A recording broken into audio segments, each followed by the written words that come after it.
Sindaco, questa era una parte particolarmente difficile, nel 2010 qui era tracimato tutto, sono stati fatti dei lavori, che cosa è cambiato nell'arco di questi 5 anni? Sì, questo è il punto un po' più delicato. Queste sono state le prime famiglie evacuate quella notte perché l'acqua saliva lungo questo canale ed andava a sbattere addosso al ponte. Questo ponte è stato indebolito moltissimo e siamo riusciti con i soldi dell'alluvione a restaurare il ponte, ma soprattutto a fare un bypass idraulico che consenta che questa strozzatura naturale di questo ponte possa invece consentire un transito delle acque in maniera molto più agevolata. Abbiamo usato i soldi dell'alluvione in maniera corretta. Quanti soldi? Beh, solo questo ponte è costato 324.000 euro. Ci sarebbe da fare qualcosa in più? Lei si sente sicuro dovesse piovere come quella volta?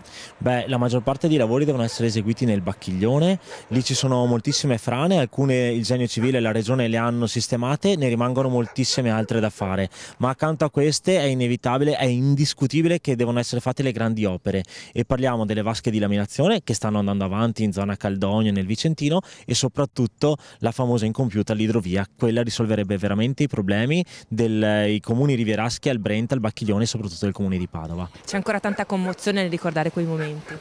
Sì, beh, quando poi vieni in questi luoghi dove quella notte eravamo qui in mezzo all'acqua con i carabinieri, i vigili del fuoco, la polizia, potete immaginare insomma che l'emozione si prova ogni qualvolta tu arrivi qui.